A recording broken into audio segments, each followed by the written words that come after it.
want to welcome you back again to this course. The lecture we're going to be, or the topic we're going to be addressing today is going to be on how subordinate groups, status people are created. What does subordinate status group mean? In every society, you get some people that are considered to be subordinate, and what that simply means is they are treated as people of lower status for so many reasons. Now, you can think about this in the United States, but this is a problem that exists all over the world.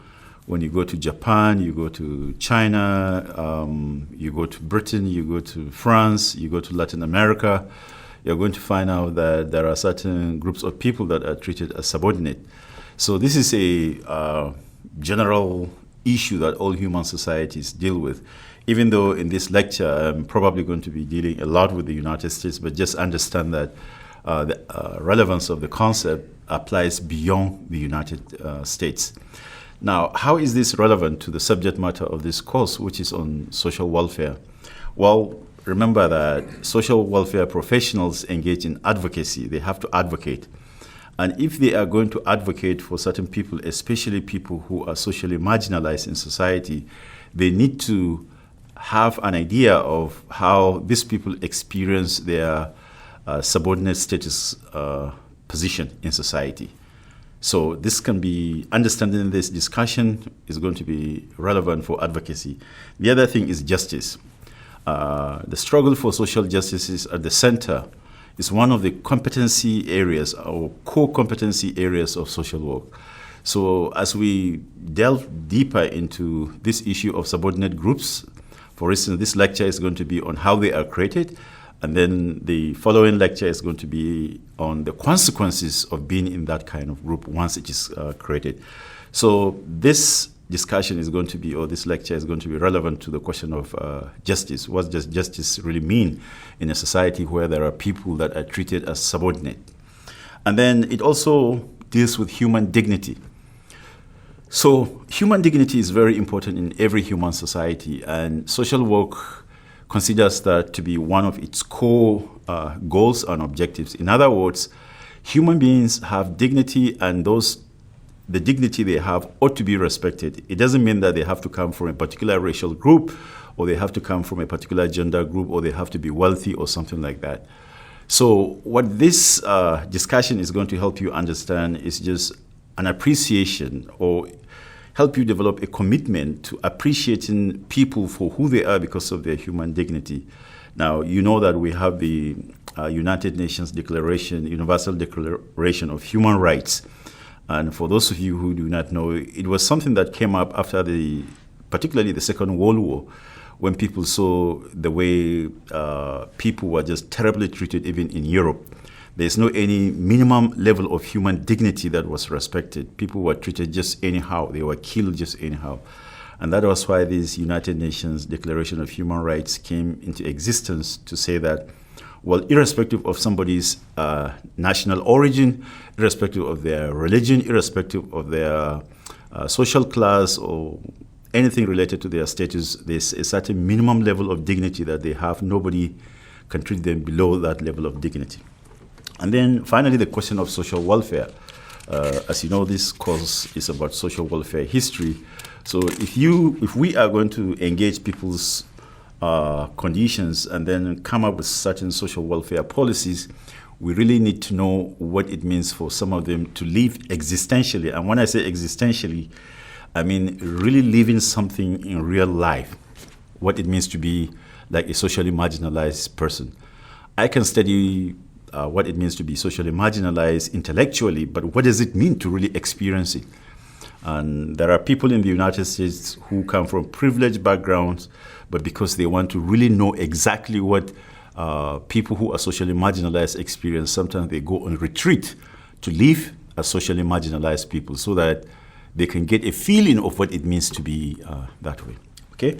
So I hope that the issues we're going to raise in this lecture and the following one is going to help you connect it with the core objectives of the course. So now, what are the ways that subordinate people are created in society? When I ask that question, what we mean is that nobody is just naturally born to be subordinate.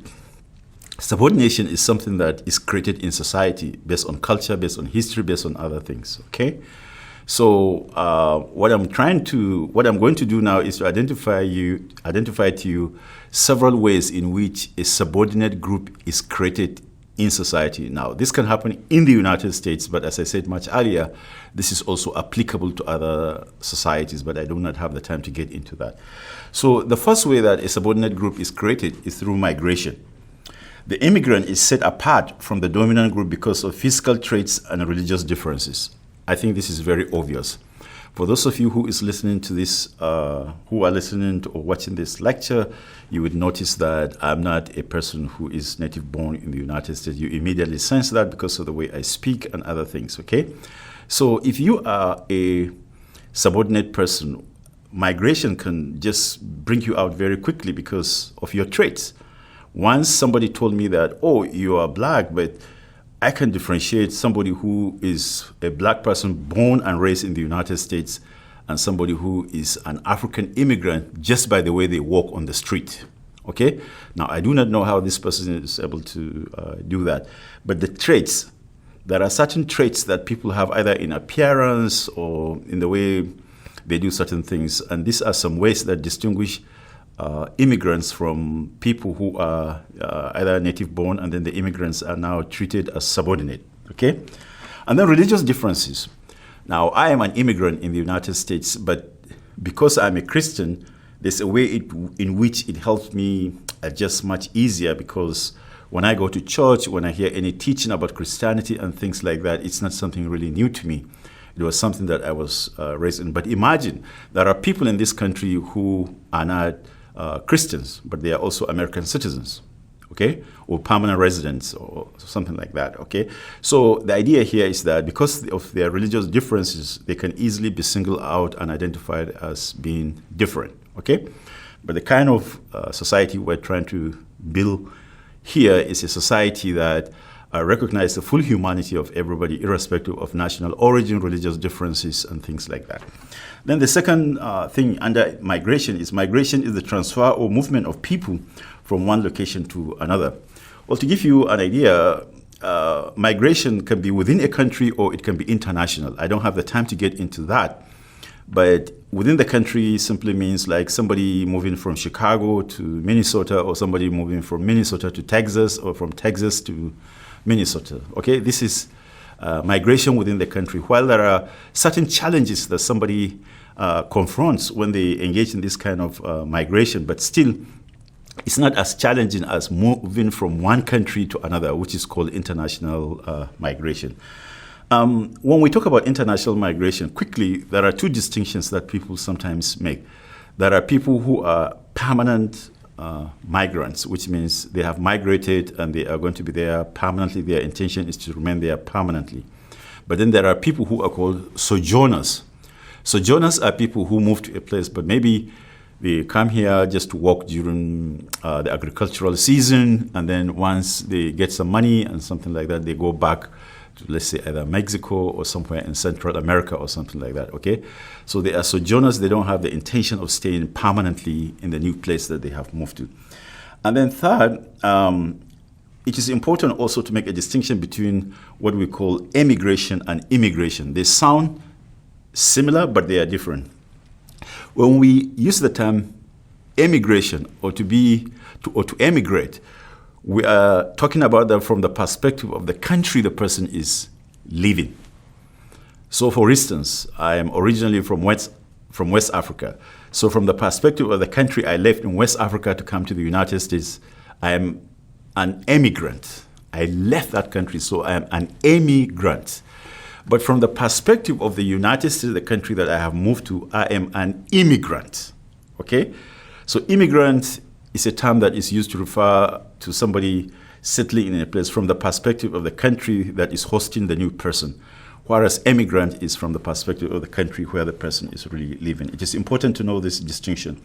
And then migration has not always been voluntary in human history. What we simply mean by that is that when people migrate, there's a whole literature on the theories of migration. I do not have the time to get into that here, but the idea is that what are the reasons why people migrate? Well, conflict and war are some of the most important reasons why people migrate. You know what happened in Somalia for quite some time, for instance. So there are a lot of people who have migrated, and you know what happened in Cambodia, in Vietnam, which also led to a huge kind of like migration of people. So just understand that people just do not just migrate just because of just like that. But there are other reasons why people migrate, as you will see throughout the book when you read. People are looking for greater opportunities in life. Okay. When the pioneers moved to the United States from Europe, the great majority of them were looking for better opportunities.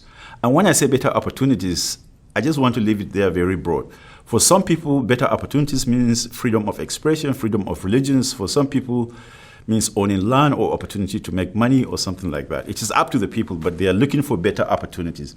And to let you know that these better opportunities is not just an issue with modern people, even in hunter-gatherer societies, when there are no more fruits or animals for these hunter and gatherers to kill so that they can maintain themselves, they move to another area of the bush so that they can get better opportunities there. So this idea of better opportunities is a very broad concept, okay? So apart from conflict and war, there are also other things like seeking better opportunities that lead people to migrate. And then, so this is what we mean by push and pull factors. When we say push factors, we mean things at the place where the person is living that are forcing them to move out. Okay, so for instance, if you check, you're going to find out that I know there are a lot of people migrating from different parts of the world, but let me talk about Africa. There are some documentary films that show many people trying to migrate to Africa. Sometimes you will be very amazed that they migrate to Southern America. From Southern America, they move to Central America. From Central America, they move into Mexico. And then from Mexico, they find their way to the United States. And some of them do not even intend to stay in the United States, but they cross the border into Canada. That's a huge, huge, huge journey. Sometimes it can take maybe 2-3 years for them to do that, okay? So that would be the push factor. But the pull factor would be, what are some of the things that attract people, say, for instance, to the United States or any other country for that matter? Let me give you a quick example to illustrate that. I was reviewing a documentary, and this guy made a very interesting comment. He said, when they asked him, why did you migrate to the United States? He said, well, what do you like about the United States? He said, he noticed that when people are walking their dogs, the dogs even have socks.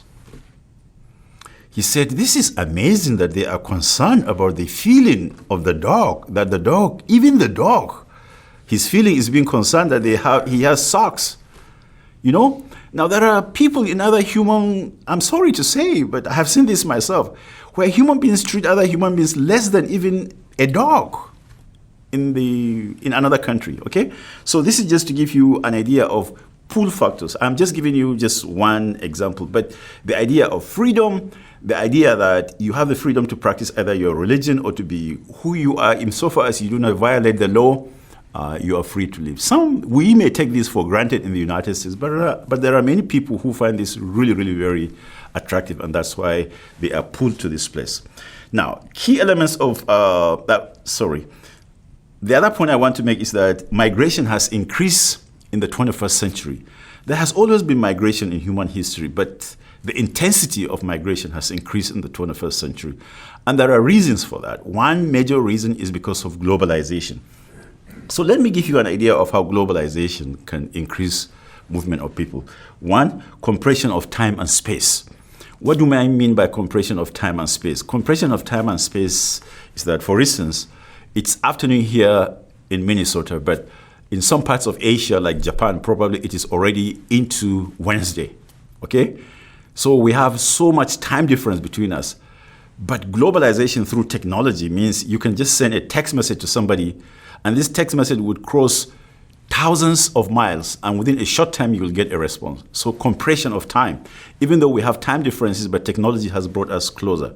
And then in terms of space, what that simply means is just that through either telephone or something like that, we can communicate, or I can get out of this building, and if I have a flight reserved at the airport, within 24 hours, I will be in China, or I will be in another part of the world totally. Okay, so technology has compressed that. And then international standardization of government policies. So for instance, when you look at the European Union, you can move around very easily, or the United Nations has developed some policies about how immigrants are supposed to be treated and things like that. So those standardization of policies have made it much easier for people to move from one part of the world to the other compared to the past. And then globalization has increased intensive cross-cultural interaction. And there are so many ways this can take place, but just imagine you go to Facebook. You can be friends with somebody in Brazil, you can be friends with somebody in Japan or something like that, okay? So I can watch a cultural celebration in Japan on my TV or something like that. They can stream it. So all this has brought us closer, and we feel really attached to each other. And then transnational social movement, what that simply means is social movements that are not existing just in one country, but they also exist in other countries, like human rights or gender rights, okay? Or sexual rights and things like that, okay? All these movements are global, and they have a way of communicating with each other, which brings all people closer together. And then there's increased exchange of ideas. Like when I was growing up, the idea of democracy was not as common as it is today in Africa. But today, democracy, the discussion about democracy and rights is all over the world. And then the integration of markets, which just simply means that you can be in the United States, but you can invest your money in Japan, or you can invest your money in the market in Europe or some place like that. So the market brought the integration of people together in the sense that our economy are really, really integrated, although not all countries are integrated to the same degree. And then today you have things like dual citizenship or nested citizenship. Dual citizenship means you are a citizen of two countries, but nested citizenship is what happens, for instance, in Europe, where if you are a member of the European Union, you can move from one country to another very easily without any difficulty. Okay, so migration is one way that subordinate groups are created. It's very important to understand that. This has happened in history. When you move, your characteristics are different, your religion and things like that sometimes, okay? Okay, so another way that people who are subordinate are created is through annexation. Okay, annexation is like when you extend control over another territory. So let's explore this more closely. Some countries use war to subdue and incorporate other lands or people close to them. Okay, so when you fight a war, and then for other reasons, the other person is either defeated or whatever, or the other person surrendered, and then you negotiate, and then the person surrenders certain parts of their land to you.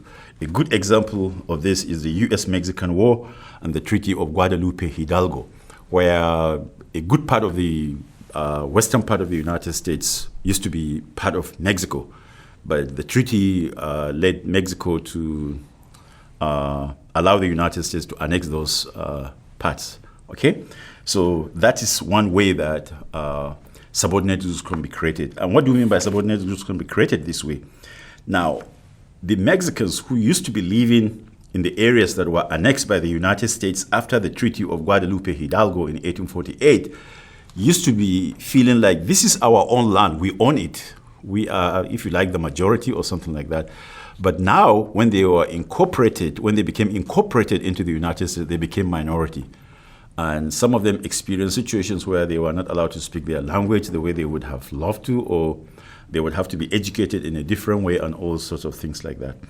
Okay, and then another example of annexation is Germany in 1938 and 1939, where they annexed Austria and Czechoslovakia. So there was a time when Germany also expanded and it annexed those. So don't be surprised when you go to these places, people can speak German. And then you remember the Louisiana Purchase, which made the U.S. expand beyond the Mississippi, okay? And then many of the people in the annexed territories had their status changed from dominant to minority. So what does this mean? As I mentioned much earlier in the case of Mexicans who used to be living in the region that became annexed to by the United States, they were not minorities before, but now, or many of them were not minorities, but now they became minorities because they are part of a larger society, okay, another society. And often annexation leads to the separation of the culture and language of the minority group by the dominant group, which I just described in the case of the use of the language of Spanish. Actually, one of the interesting points about this is if you read the biography of Lyndon Johnson, for instance, there was a time he taught at a school in Texas, which was just close to the border with Mexico, where most of the children are just kind of like historically of Mexican ancestry, something like that. And he became very, very concerned at a very early age about the way they were treated or the way the educational system treated them. And if you read the biography very well, this would influence him to take a strong position on civil rights when he became president. Because for him, it's like that experience, seeing when he was growing up as a teacher, seeing those things helped him to understand that there's some kind of unfairness there, okay? And then Russia and Ukraine. When Russia took over the control of Ukraine, I'm not talking about now, even before, they wanted the Ukrainian, traditional Ukrainian language to disappear so that Russian would become the official language. So you see, when people annex, they lose their majority status or independent status to become minority. And then minority people try to maintain a coherent identity despite being annexed. So the point we're trying to make here is that even when people are annexed, they still try to maintain their identity. So the Mexican people who became part of the United States, in spite of the pressure for them to assimilate, still try to maintain many elements of their cultural heritage. And if you study the history of Russia and Ukraine, you'll be very amazed that there's still a Ukrainian identity, because by now you would have expected that Ukrainian will have no sense of identity other than being Russian. Okay. Now, the third way that a subordinate group can be created, apart from the first two that we have discussed, is colonialism. Okay. So what is colonialism? To give you just a general description before I even get into the outline, is that I always tell this to students. Colonialism is like the equivalent of you are driving on a highway, and if you're living in the Twin Cities, Minnesota, it's like you are driving north on Snelling Avenue, and then somebody stops you at Snelling Avenue and County Road C, and then they tell you to get out of the car, and then they put you in the trunk, and then they get into the driver's seat, and instead of driving north Snelling, they maybe decided to drive the car to California or to Omaha, Nebraska, or something like that, and they reconfigure certain things in the car to fit their own interests. And then after doing that for a very long time, one day they brought you out of the trunk and said, okay, here are the keys of the car. You can go, you can use it now, you're free. Now, if they give you the keys and they say you are free and you're in California or Omaha, and this is several years after you left Snelling Avenue North in St. Paul, are you going to decide after you get the keys to come back to Snelling Avenue North, or are you just going to continue staying in Omaha, Nebraska, or are you going to go? So you see, it's a huge thing because you take control of somebody's life, you reconfigure it, and at some point, you say you're on your own. So what did the person really do? If you really understand what I'm really talking about, you can see from an emotional dimension what it means to be colonized. And this is why when you go to many countries that have been colonized, some of them up to now have not clearly figured out what they should do. Should they remain in California, metaphorically, or should they remain in Omaha, Nebraska, or should they come back to Snelling Avenue North? Okay, let's look at what colonialism is. It is often the method that is best used to create a subordinate group. So the most efficient way to create a subordinate group is through colonialism, as I have given you, because you take over the person's life. So what is the definition of colonialism? The maintenance of political, social, cultural, economic, and cultural dominance over people by a foreign power for an extended period of time. So you leave your country, you go to another country, you take over the control of their lives, their economic activities, their political activities, their social activities, and everything. You reconfigure it to fit you. And then after some time, maybe you decide to really leave. Okay? Now, when we talk about colonialism, I want to make a brief distinction here for those who have not encountered this topic in the past. There are settler colonies, and then there are regular colonies. What do we mean by settler colonies? In Africa, for instance, South Africa, Zimbabwe, Mozambique, Namibia, and Kenya are all settler colonies because there were white people who moved there or Europeans who moved there, and their goal was not just to administer or take control of those places only, but they wanted to stay there permanently. That's why we call them settler colonies. And if you study the history of Africa, the struggle for independence in those countries became very difficult because if somebody comes from another country and they want to settle in your country, they will try to take over the best land because they are more powerful than you.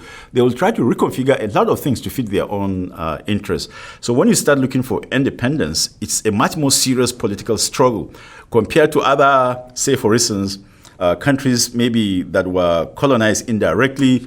They use the traditional rulers in those countries to still govern the country. So the number of white people there or Europeans were very few. And the goal was not to stay there permanently, but just to control the country and get what they want, and then at some point really leave. So always bear in mind that there's a distinction between settler colonies and then regular colonies.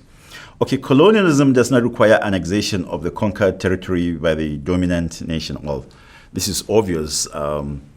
Maybe in Latin America this happened, but in Africa, most of the colonies other than the settler colonies were not annexed or anything like that. I think only Algeria or something like that was really annexed or something like that. So they just sent people to administer the place. And then the mechanisms and mediums of dominance by the colonizers are military supremacy, more efficient and effective political organization, and the use of financial capital to invest. So here, what I want to draw your attention to is that when you colonize somebody, there have to be some mechanisms that you use to control those people. And one way is military supremacy, owning the Maxim gun, as they said in South Africa, when the British fought the Zulu. They told the Zulu that whatever you do, we have the Maxim gun, which is a superior military equipment than what the Zulus were using, like spears and things like that. Okay, bow and arrows, something like that. Okay, so power, military power is very, very important in terms of colonial subjugation. And then secondly, more efficient and effective political organization. If you want to control people, it's not enough to use power. You have to find a way to culturally reorient the people you are colonizing so that even when the person feels he is doing something independently, because the colonizer has been able to control his mindset, the person doesn't know that colonization now is not just military, but it is of the mindset. The psychology of the person is actually controlled by the colonizer. Okay? Now, there's going to be a lot of discussion about that in the reading that you're going to come across. But remember that effective political control is not just military. Just like in the United States, if we want to maintain law and order, we cannot just rely on police officers. How many police officers do we need everywhere? We have to find a way to teach people in their hearts to understand that this is the right thing to do and this is the wrong thing to do, so that even if there's no police officer, something tells you that this is not the right thing to do and you're not going to do it. That's how order can be efficiently maintained. And similarly, during colonialism, that's how they try to control people's mindset. And then they use as financial capital to invest. They use money to invest to create corporations. When they create these corporations, even though these corporations are extracting resources, they are exploiting these resources, but remember that they recruit some local people and make them part of this process of extraction. These local people that have been recruited to work with the foreign multinational companies owned by the colonizing nation are paid very well. And because they are paid very well, they become so loyal to the colonizers compared to their own people. Why? Because they are paid very well. They really take care of themselves.